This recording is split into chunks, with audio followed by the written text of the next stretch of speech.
tangannya dibawa oleh Sayyidina Abu Bakar Siddiq. Rasulullah mengatakan, "Mengapa engkau bawa dia kepadaku? Tidakkah pantas kalau saya saja yang menghampirinya dan mendatanginya ke rumahnya, karena dia lebih tua," kata Rasulullah Shallallahu Alaihi Wasallam. Sayyidina Abu Bakar pun menjawab, "Engkau adalah kebaikan untuk kami ya Rasulullah. Engkau adalah cahaya bagi kami, engkau adalah petunjuk bagi kami. Maka kamilah yang lebih pantas untuk datang dan memenuhi panggilan yang engkau panggil tersebut, wahai Rasulullah Shallallahu Alaihi Wasallam." Kemudian kita baca juga kitab yang barusan kita dengarkan, yaitu kitab Sahihul Bukhari.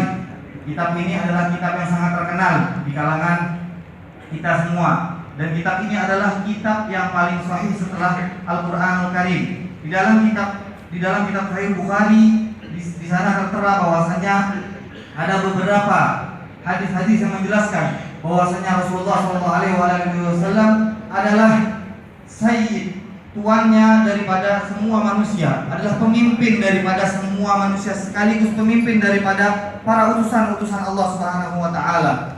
Dan di hadis yang terakhir kita dengar adalah hadis yang berkaitan dengan syafaatnya Nabi Muhammad sallallahu alaihi wasallam. Syafaat yang paling besar yang diharapkan oleh semua manusia pada saat itu. Syafaat ini tidak diberikan oleh Allah Subhanahu wa taala kecuali hanya kepada Nabi Muhammad. Kita dengar tadi, para manusia tatkala itu datang satu persatu kepada Nabi Adam, kemudian datang kepada Nabi Nuh, kemudian datang kepada Nabi Ibrahim, kemudian datang kepada Nabi Musa, kemudian datang kepada Nabi Isa, dan terakhir mereka datang kepada Nabi Muhammad sallallahu alaihi wasallam. Karena tiap-tiap nabi yang mereka datangi mengatakan tidak sanggup untuk memberikan pertolongan dan memberikan keringanan pada saat yang seperti itu. Hanya Nabi Muhammad sallallahu alaihi wasallam yang sanggup menyatakan, "Saya yang akan memberikan pertolongan tersebut." Dan Rasulullah sallallahu alaihi wasallam langsung bersujud kepada Allah Subhanahu wa taala setelah memuji dan bersyukur kepada Allah Subhanahu wa taala, meminta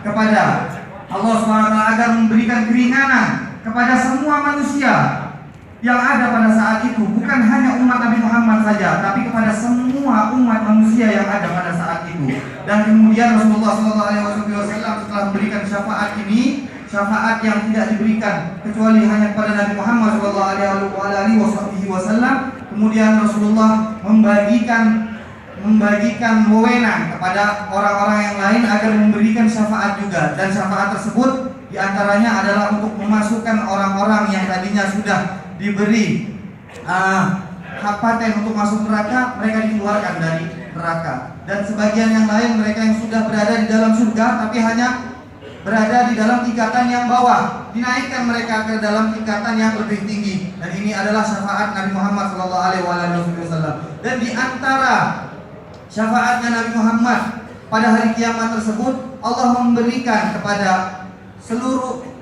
umat Nabi Muhammad pada khususnya orang-orang yang masuk ke dalam surga tanpa hisab, tanpa ada perhitungan terlebih dahulu. Dan beliau berdoa agar kita termasuk orang-orang yang seperti ini. Amin ya rabbal alamin. Dan beliau Sayyidina Ahmad bin Muhammad Al-Malik berkata, jika Nabi Muhammad sallallahu alaihi wasallam adalah pemimpin pada waktu hari yang sangat diharapkan pertolongannya, maka beliau adalah orang yang pantas kita sebut pemimpin di dunia ini. Beliau adalah orang yang sangat pas sekali kita sebut pemimpin di dunia pada saat ini.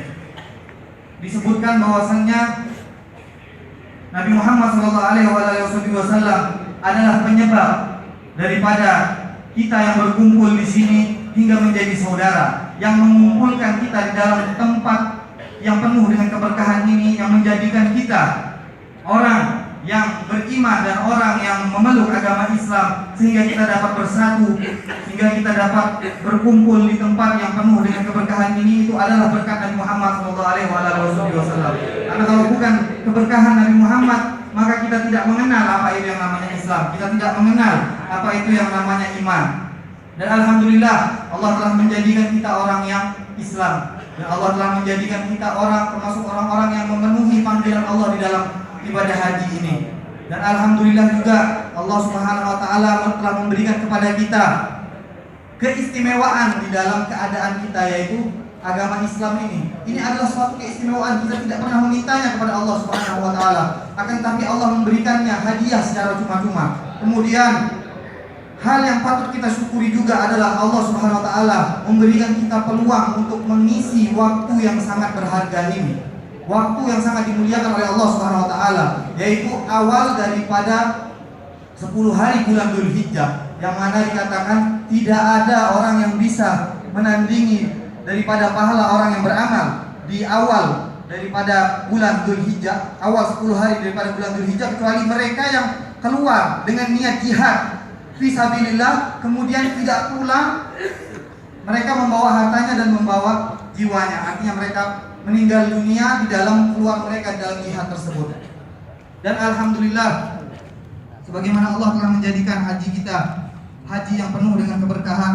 Mudah-mudahan Allah menjadikan haji pada tahun ini adalah haji yang mabrur, dan menjadikan apa yang telah kita usahakan pada kegiatan haji ini adalah usaha yang diberi ganjaran yang besar oleh Allah Subhanahu wa taala, dan serta Allah menjaga hati-hati kita setelah kita pulang dari haji.